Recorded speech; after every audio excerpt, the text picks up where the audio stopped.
Submit yourselves then to God.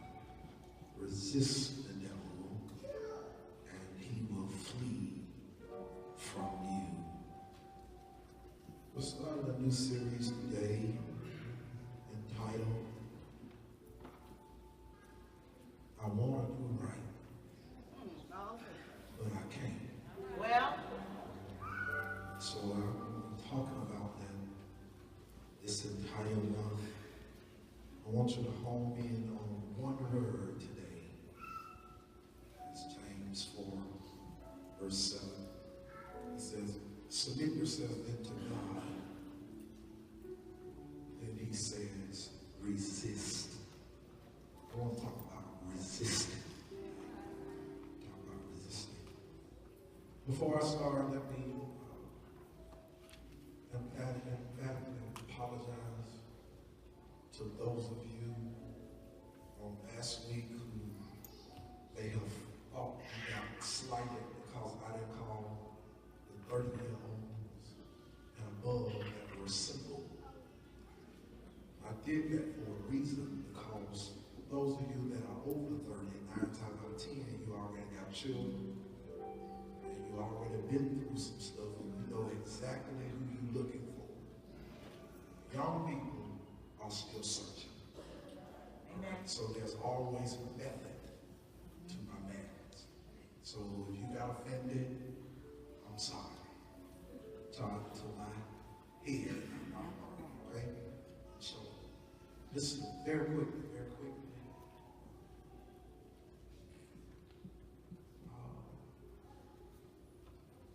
I'm glad you shot, because you ain't gonna shout. I want to stop, but I can't stop. Well, the question is, do you really want to stop?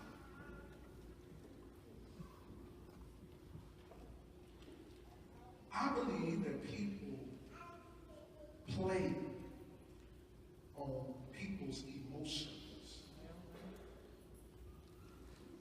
simply because you can come to an individual with a problem and you can tell them, yes, I've been through this and this is how you get out. And the person that you spend time with, that you spend hours praying for, they will leave you and go right back and do the very thing that they said that they wanted to stop. I am bothered this morning this afternoon, because there are people under the sound of my voice, because you have grown up in God. There is some things that you have resisted, and they still want you to accept. In other words, they say it like this: Jeff used to be my friend, but since he got over there, we don't talk anymore. All resistance is not bad. There are some people in your life, there are some circumstances in your life that you need to resist. There are some phone calls, some inboxes, some Instagrams that you need to look at them and don't look at them, because you are resisting. But there are people under the sound of my voice, Deacon Pruitt, that they really like what they eat. They get off on looking at people and knowing that they have done them wrong, and knowing that they were the one to go to the boss and they will sit in church behind them and act like they hadn't done anything. Preach. Then they will declare, I want to stop, but I can't. There are people under the sound of my voice. There are preachers in this city that will solidify what preaching is and what preaching is not. And preaching is simply communication with God with a view to persuading.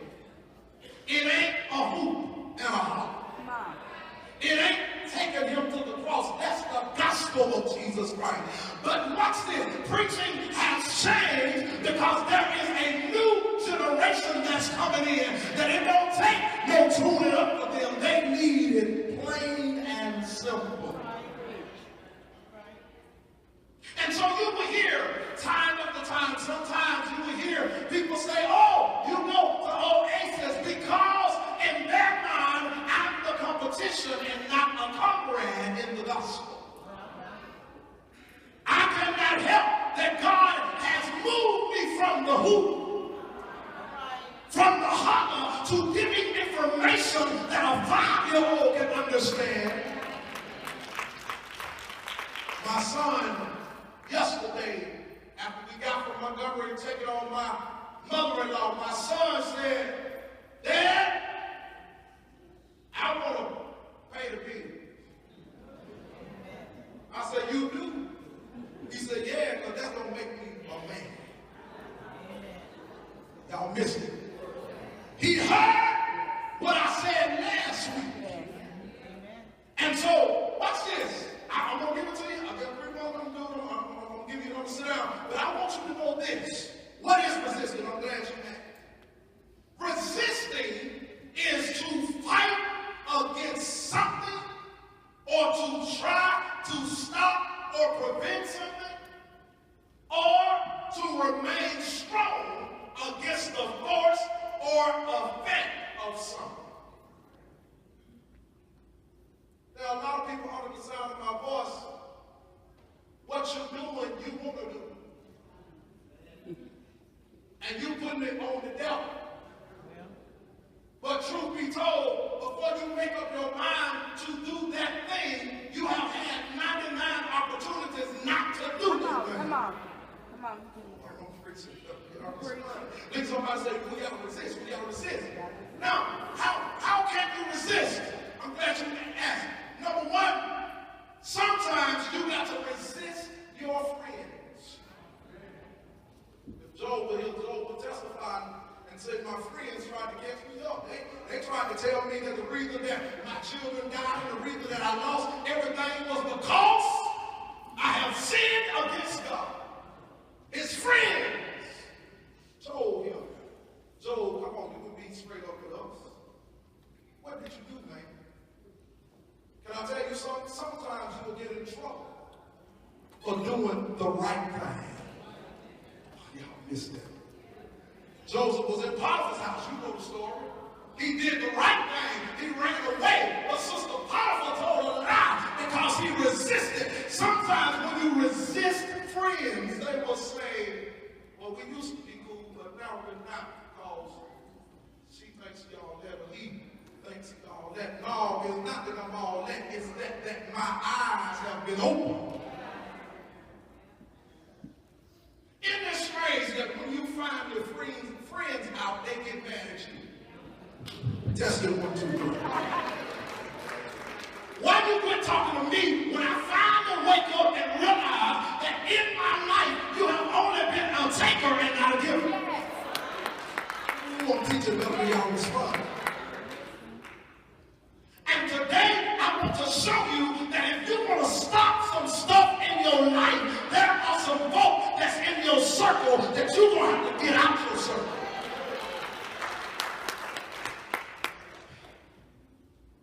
You got to resist some friends. I know. They'll be your friends. Y'all been down like 4 or 5 times. And, y'all been rich. Y'all been bothered. But you got to understand, people change. I'll never forget. People like I got married. And one of her good friends, the girl had been friends all her life. They just, down like that, chili, together, all kind of stuff, home girl. And Carol married me, and the girl stopped talking to her. And so Carol asked me one day, well, did you say something to her? I said, excuse me. No, I didn't say anything to her. As much as you don't want to believe, there are people in your circle that you call friends that are jealous.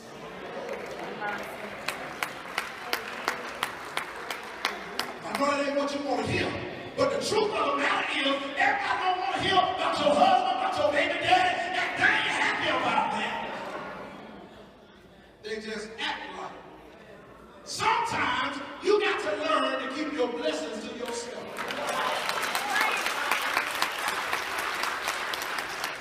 So number one, you got to resist friends. You got to resist sharing too much.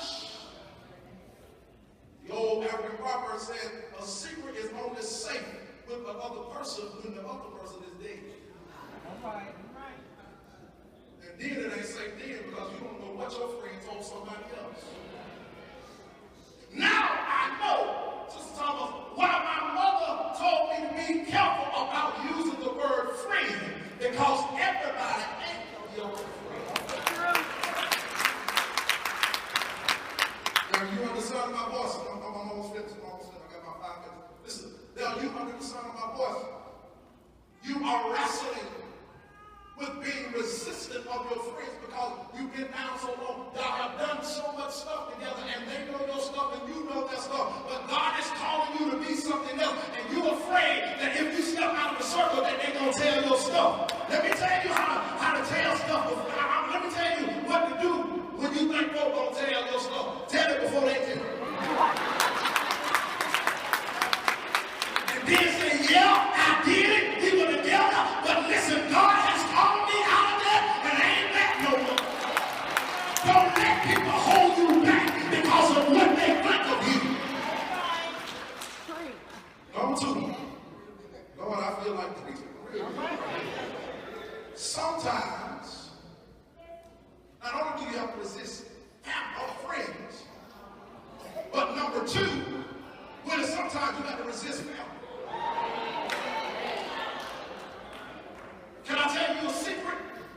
Your biggest haters are kin to you.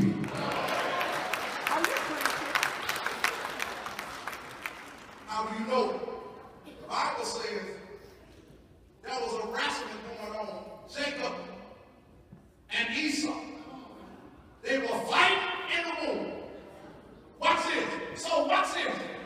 There are sibling rivalries. There are people that's trying to be closer to mama than you because they know when mama died, she's going to leave that stuff to them. Listen, sometimes you got to resist the folk that have the same DNA as you.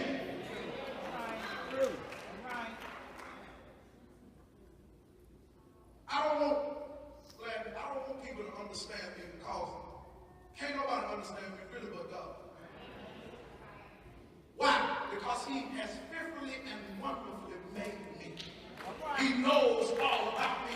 And excuse me if I don't fit your mold of what a preacher should say or what a preacher should do or how a preacher should act. I don't need a title. I don't need a position as long as I got Jesus. That's all I need. Yes. And your family will use tools so they can reach back and say, remember we.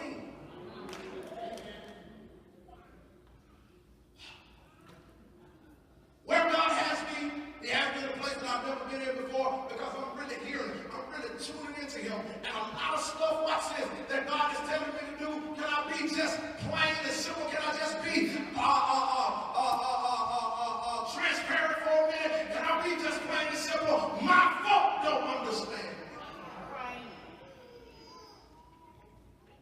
Because they used to a certain way. And when you disrupt the norm, folk don't like that. We've been doing it this way, and you need to do this, and you need to do the wrong way. Wait a minute, listen, don't nobody tell me what to do when it comes to God. I put in my notes, I'm going to get rid of amen right now, but I need to tell you, there's some folk in your life, in all sense. Listen, I'm going to 5 minutes, okay, give me 2 more minutes. You got to resist family. You got to resist. You got to resist friends. You got to resist family. Because even though y'all got the same mom and dad, some of your family folk really don't like you. They don't like you for real. I'm going to tell you how you know they don't like you. They will talk you down in the street to somebody else. And what I watch this, I'm careful of a Negro that does that.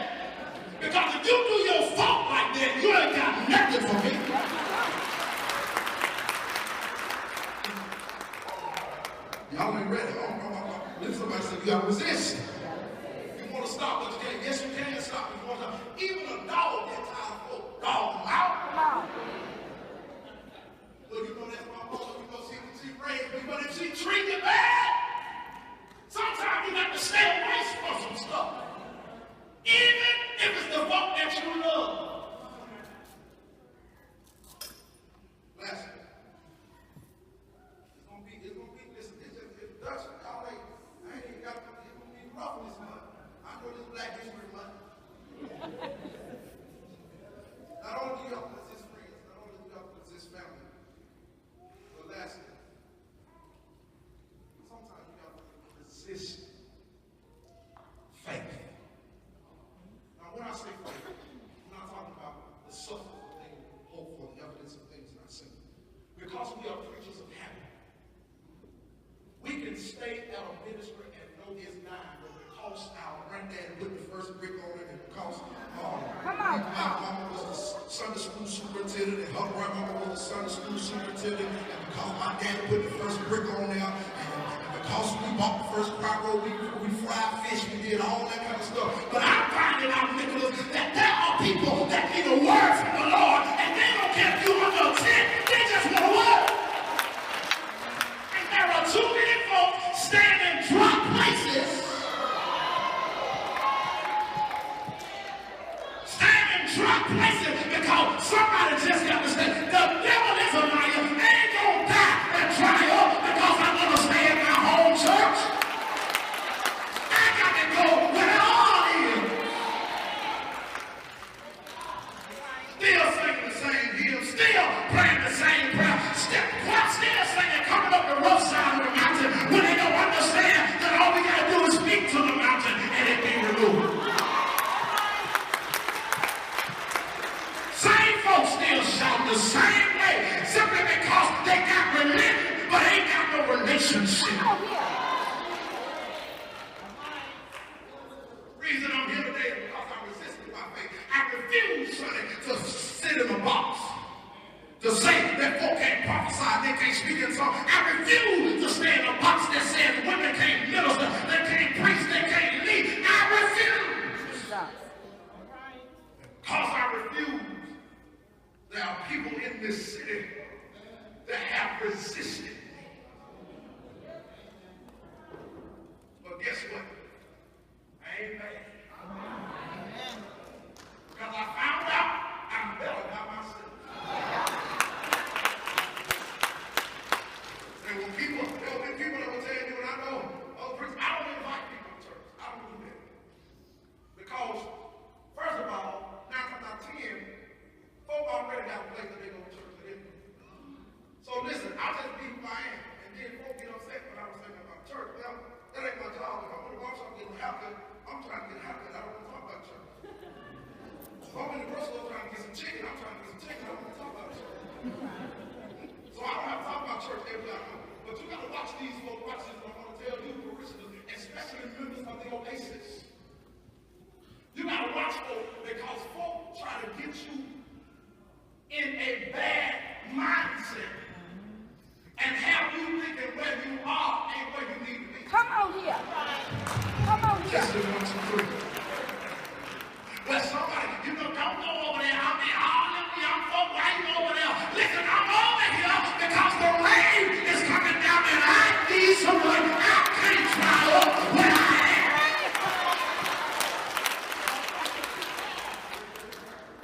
You got to resist.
Because as for me and my house, watch it, we will serve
But you just come here Sunday after Sunday, waiting for me to fall or for the finish of the fall. But I got an announcement today.